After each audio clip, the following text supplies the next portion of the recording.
Hey, what's going on? I'm Matt O'Leary back with another video, and today's topic is going to be ranking the tackles in the NFL draft.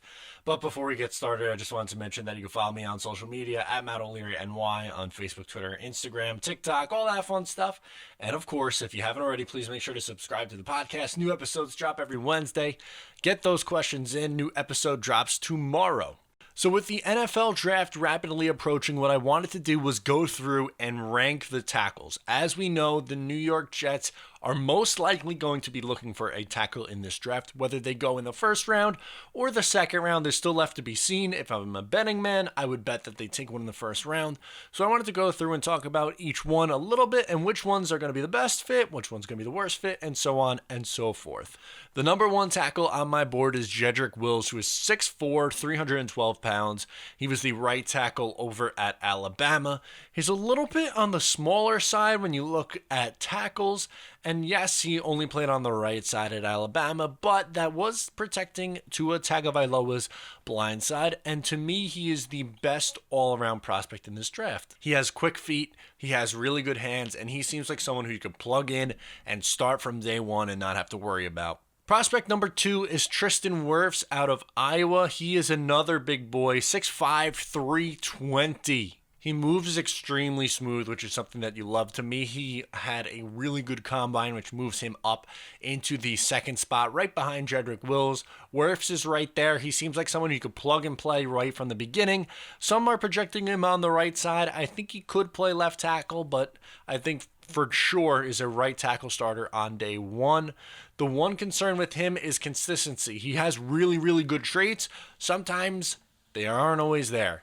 So consistency is his biggest flaw, something that puts him a little bit behind Jedrick Wills. Now, with those first two guys, I don't expect either of them to be there when the New York Jets are picking. I would be doing backflips if they are, but the really next two guys are, I think, the ones the New York Jets are going to target at 11 if they are picking a offensive tackle in the first round. The first of those two is Andrew Thomas out of Georgia. He's 6'5", 315. The good thing with him, he has played both sides of the offensive line, right tackle, left tackle. To me, he is someone you just put in on the left tackle and forget about. He's technically savvy, which is a good sign, but he is a much better run blocker than he is a pass blocker. He needs some work in pass protection, so that is just something to think about when you are looking at all these different guys. Still someone I would be extremely happy with if the New York Jets selected him. Then there's Mekhi Becton, 6'7", 364. The guy is an absolute mammoth of a human being. He is a brick wall. He's got really good feet for his size. He ran a really nice 40-yard dash, by the way, in the combine. The one thing with him is because of his size, he has a much lower floor. This is your prototypical boom or bust prospect. He's either going to be really, really good, above average starter, or he's going to bust out of the league because he's just far too big of a human being to play the position. So for me, those first four guys are pretty clumped closely together. Then there's a little bit of a step down, and then there's Josh Jones. He's 6'5", 319. He's still a little bit on the raw side, but he is good. Like I said, I think those first four guys, you could probably say them go between picks 1 and 15, so the top half of the first round.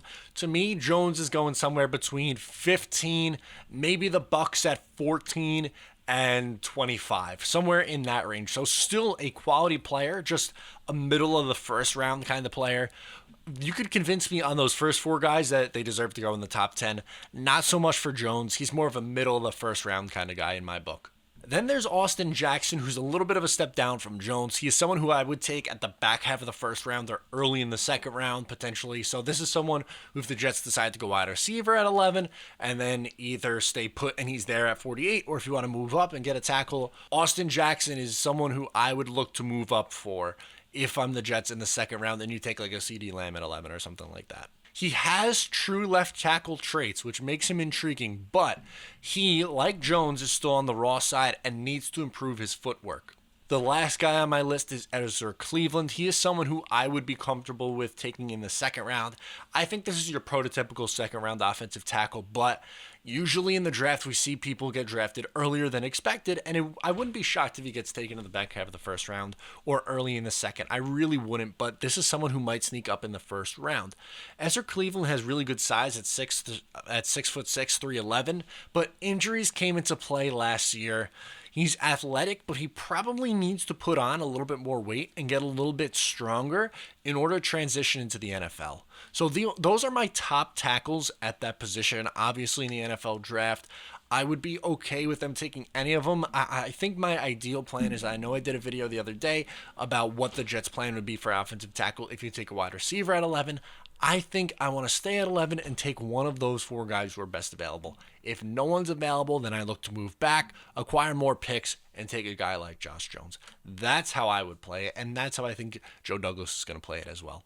Let me know what you think in the comments down below, or get at me on social media. Thank you so much for tuning in today. Make sure to subscribe if you're new to the channel, and I'll talk to you next time.